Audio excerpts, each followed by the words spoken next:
Proof demons exist. Welcome, everybody, to YTMinistries. Please subscribe. William Friedkin, the producer of the 1973 film The Exorcist, has a new documentary being released in theaters this week on April 20th, 2018, called The Devil and Father Amorth. It's a 67-minute documentary of what the director saw on May 1st, 2016, when the Catholic priest Mr. Amorth performed his ninth exorcism on an Italian woman called Christina in the film, in order to liberate her from what she believes is demonic possession. Let's take a look at the trailer. At the time I directed the film, The Exorcist, I had never seen the real thing. But on May 1st, 2016, Father Gabriele Amorth, the Vatican exorcist, invited me to witness an actual exorcism. I had no idea what to expect. The more you open yourself to thinking about this stuff, and you start feeling about this stuff, the more room you allow for the supernatural power of evil to come in. If we don't understand it, that doesn't mean it doesn't exist. There's a dimension of this world that is strange and beyond our capacity and control. Can I know how to treat it? No. So something is happening to her, it's clear. But maybe she puts into it the religious context in which she grew up. Because they believe, obviously, they know what's wrong with her. She's possessed by the devil. I think that's a very dangerous thing, getting in close quarters with the devil. People like Father Amorth maybe could do that. I would never dare do it. This is not fiction. It's different from all the movies. And I was there to film it.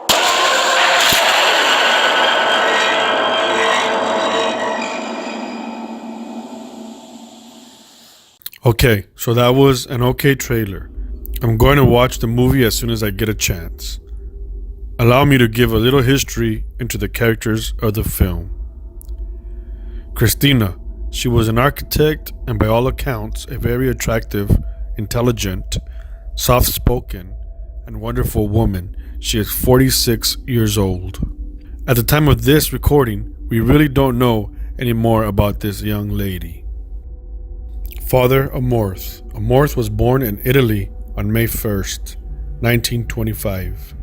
He was ordained a Roman Catholic priest in 1954 and became an official exorcist in June 1986. In 1990, he founded the International Association of Exorcists and was president until he retired in 2000. He remained honorary president for life of the association. Amorth died at the age of 91 on September 16, 2016, a short time after he was hospitalized for pulmonary complications. He died just 4 months after the recording by William Friedkin of the actual exorcism. He performed tens of thousands of exorcisms over his 6+ decades as a Catholic priest. Interesting side note, Amorth has also been publicly quoted as saying that the senior officials of the Nazi Party were actively involved with Satanism, and that both Adolf Hitler and Joseph Stalin were possessed. I believe that. Together they murdered millions. Amorth made public warnings to parents stating that yoga and the Harry Potter books and franchise attempt to make a false distinction between black and white magic, when the distinction does not exist, because magic is always a turn to the devil, he says.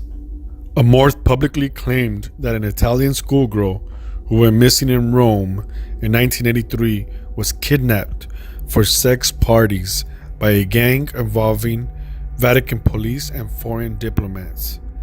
He said that 15-year-old Emanuela Orlandi was murdered and her body disposed of. Amorth claimed that this was a crime with a sexual motive. Parties were organized with the Vatican gendarme acting as the recruiter, of the girls and the Vatican Catholic priests were involved. I believe Emanuela ended up a victim of this circle, he says. Amorth wrote 2 memoirs turned into books of his time as an exorcist. An Exorcist tells his story, and An Exorcist more stories. The books include references to official Roman Catholic teachings on demonology, while the main emphasis is on Amorth's experience as an exorcist. Both books include references to the diagnosis and treatment of spiritual problems. The books briefly cover the topics of demonic contraction and curses. He states, a curse can originate from such things as maledictions by close relatives, a habit of blaspheming, membership in Freemasonry, spiritic or magic practices, and so on. Be cautious of all these things, people. Be cautious, extremely cautious of all these. Anyway, let's continue. William Friedkin, I hope I'm saying his name correctly, director of the 1973 movie The Exorcist. He was interviewed by Vanity Fair regarding this project, and here are some pretty interesting excerpts from the interview. This is him. I traveled to Rome to meet Father Amorth and did a really extensive interview with him. After which I asked him if he, Amorth, would ever allow me to witness an exorcism. The Vatican never allows this. No one is allowed except the relatives of the person who is being exorcised if they want to. The church doesn't advertise this. It's not an entertainment. It's not for the public. It's a very private matter for Catholics. But Amorth said, let me think about it. And in 2 days I got an email from his superior at the Pauline Order who said, all right, on May 1st, Father Amorth will be doing an exorcism at 3 p.m, and you're invited to come. So I pushed my luck and I asked him to ask Father Amorth if I could film it, thinking, no way can I film it. Word came back, you can film it. But I'm telling you, I'm not in favor of this. But he did say, he said, no crew and no lights. So I have a little Sony CX7 still camera that shoots high definition video. I went there and I filmed the exorcism with it. I filmed this close. I was 2 feet away from her. The mother was going to sit in that chair, but she got up and gave me her chair. And when Christina came into the room, I wondered, what is she doing here? What's this woman doing here? She seems to me to be totally together. And then, during the exorcism, she was completely unraveled. She spoke in a voice that was completely different from her own. She had what I would say was an unnatural amount of strength for a woman of her size and age, and her entire personality had altered. I was scared, seriously scared. I was 2 feet away from them, and it was terrifying. Gradually, my fear turned into empathy for her. She was in seemingly unnatural and total pain. Here are more excerpts from the Vanity Fair interview. Question from the Vanity Fair interviewer. Oh, so there was no intent to distribute this when you made it? He answers, no, I thought, I'm doing this because I can with my own camera on my own nickel. I didn't know what I would ever do with it, if anything. I didn't know what it would be. I had never seen, obviously, an exorcism before I made this film.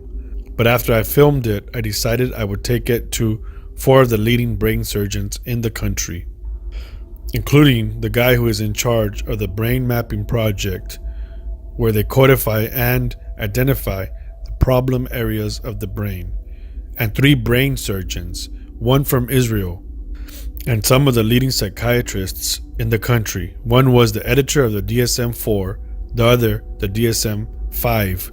These are psychiatry diagnostic books.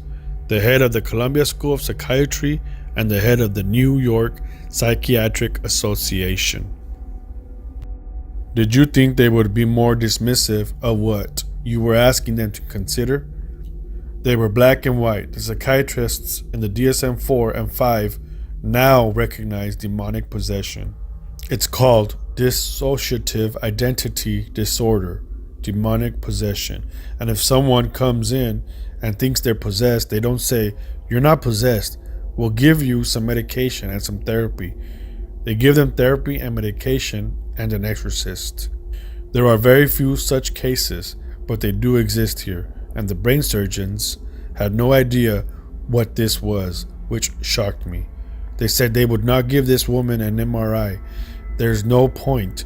While everything originates in the brain, this wasn't a problem in her brain. This wasn't something they could operate and remove.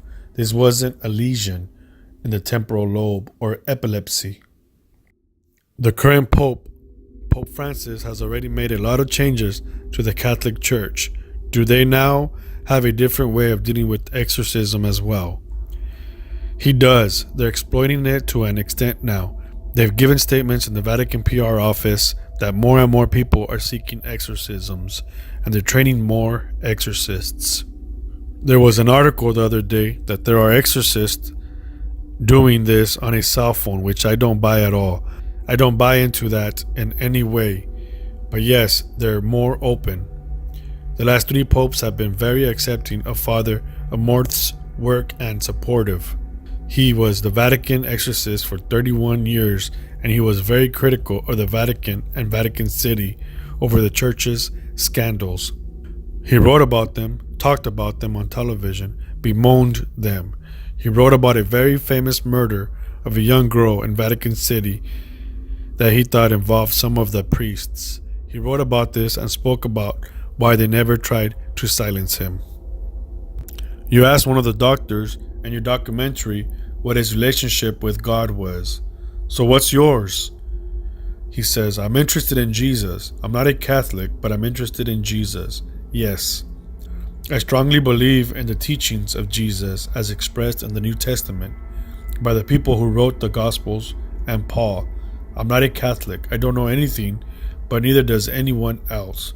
No one knows anything about the eternal mysteries, how we got here, why we're here. Is there an afterlife?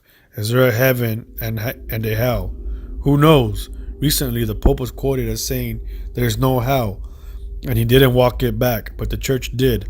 I don't know if there's a hell. Neither does he." So you think it wasn't human? It's not her. I won't say it's not human. It wasn't her. And you said it was freezing in there. It was freezing inside, and outside it was about 110 degrees in the summer heat. The next question is probably the most interesting and frightening answer Friedkin gave the Vanity Fair interviewer.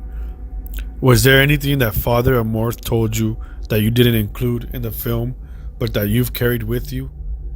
Yes, he told me that during one of Christina's exorcisms, she accused him of some of his sins in that voice and that character. And they were real. He told me they were true. I didn't ask him what they were. I don't want to know. But he assured me that he believed that he had dialogues with the devil. He believed that the devil was a metaphor, not a person or a thing, but a metaphor for evil and representative of the evil that we all know in this world around us. Scary, scary stuff. And I will share with you something similar, an encounter that I had in my career. Here are some biblical verses proving demons exist. "Thou believest that there is one God. Thou dost well. The devils also believe and tremble." James 2:19. "Be sober, be vigilant, because your adversary, the devil, as a roaring lion, walketh about, seeking whom he may devour." 1 Peter 5:8. "And certain women, which had been healed of evil spirits and infirmities, Mary called Magdalene, out of whom went 7 devils." Luke 8:2. "And the angels, which kept not their first estate, but left their own habitation, he hath reserved in everlasting chains under darkness unto the judgment of the great day." Jude 1:6. "Then was brought unto him one possessed with a devil, blind and dumb, and he healed him, insomuch that the blind and dumb both spake and saw. Matthew 12:22. There are many more verses proving demons in the whole Bible, okay? Many more. Let's move on. I personally believe that one has to do some severe, serious fasting with sincere prayer to cast one out, a demon. Also, maybe the possessed too has to fast. I don't know. But fasting and prayer are two powerful weapons that God equips his faithful. Here our Lord tells us the only way to cast demons out. And he said unto them, this kind can come forth by nothing but by prayer and fasting. Mark 9:29. So even our Lord, he tells us, he gives us instructions, directions on how to cast them out. This kind can come forth by nothing but by prayer and fasting. So fasting is very important. Now, is Amorth fasting during these exorcisms or this exorcism? We don't know. I don't know. He might indeed be following our Lord's teachings related to fasting. Moreover, when ye fast, be not as the hypocrites of a sad countenance, for they disfigure their faces, that they may appear unto men to fast. Verily, I say unto you, they have their reward. But thou, when thou fastest, anoint thine head, and wash thy face, that thou appear not unto men to fast, but unto thy Father which is in secret, and thy Father which seeth in secret shall reward thee openly. Matthew 6:16 through 18. Now, I too have personally been exposed to these malevolent spirits during my 14-year career as a nurse. I worked in a forensic state mental hospital for approximately 8 years as a psychiatric registered nurse. Now, this is where the state sends the worst of the worst after they've completed their prison sentences. I worked day in and day out with mentally disabled offenders. A lot of them were sexual offenders too. All of them had very serious conditions, multiple schizophrenia disorders with bipolar, narcissism, various personality disorders, and a lot had the dissociative identity disorder spoken of earlier. Believe me, many of them were possessed. I am a witness to this fact. I would regularly ask the many psychiatrists and psychologists employed with me while working there that if they believed in possession, and if any of the patients would fit that description. I received different answers ranging from no possession, only mental disorders, to definitely possessed. The patients were on multiple heavy-duty antipsychotic medications that work on the brain at the cellular level. I believe that these medications, not professional opinion, just my own personal opinion, block some or most, not all, of the signals, communications from the demon within the individual. If that makes sense, the patients still hear voices, usually voices ordering them to do evil. They still hear voices while on these meds, but just not as loud or strong. The medications do have their heavy side effects though, and usually turns them into what I call walking zombies. It really is sad to see. In those 8 years as a psych nurse, for these extremely disturbed individuals, I was able to test, for lack of a better word, the spirits. I can tell you of one of many encounters I had with these type of violent patients and their spirits. This specific patient that I'm about to tell you about, the patient will remain nameless, but this patient was transferred in from another state forensic hospital. Remember, these men are psychopathic murderers. Some murdered strangers, but most murdered family members, or both. And I was assigned to perform history and physical assessment and orientation of this particular patient inmate. An intake interview to gauge the incoming new arrival patient and his violent tendencies so that us, staff, would be aware of what he is capable of. I met with the patient and escorted him to the interview room. Keep in mind, he had never met me prior to this interview. He was a transfer from a different hospital at another location within the state. I let him know my last name and reviewed his chart with him being in the room with me. The room was just a small, well-lit room with one solid wood desk and a phone. I did have a credit card-sized alarm on me that, when activated, would show other staff who activated the alarm and the exact location of the person with the alarm, if any help or rescuing was needed. In this interview room, no windows except for a small window on the door. It was protocol that the door be left cracked open with a trash bin or anything that can be used to prop the door open for safety reasons. Remember, these are violent patients, inmates. I was closer to the door and he was on the other side of the desk. Safety precaution in case I had to make a dash to safety from him. Anyway, the patient was very nice and appropriate. And during the interview, I noticed the patient quietly struggling with internal stimuli, voices. He was an older gentleman, about 60, 65, somewhere around there. I don't really remember. He was bald and Caucasian, no teeth, and also had multiple medical diagnoses on top of his many mental diagnoses. Anyway, I asked him if he was hearing voices. He responded with a flat, "Yes, don't you?" I remember his exact tone of voice. Anyway, I answered him with, "No, I don't hear voices, just my own." He answered, "I can't hear my voice inside my head. I haven't heard my voice in my head since my 20s. A very sad situation. Anyway, I asked him, "Do you see people in here?" Again, it was just him and I in the interview room. He says, "Yes, there's people all around us. Don't you see them?" I told him no. I had to give him a reality orientation. I told him no, just you and me in this room. Usually I would just leave that kind of questioning there at that. They're routine psych questions. Do you hear voices? Do you see things that other people probably can't see? Do you feel like hurting yourself? Questions like that. Anyway, I decided to dive more in depth into his symptoms.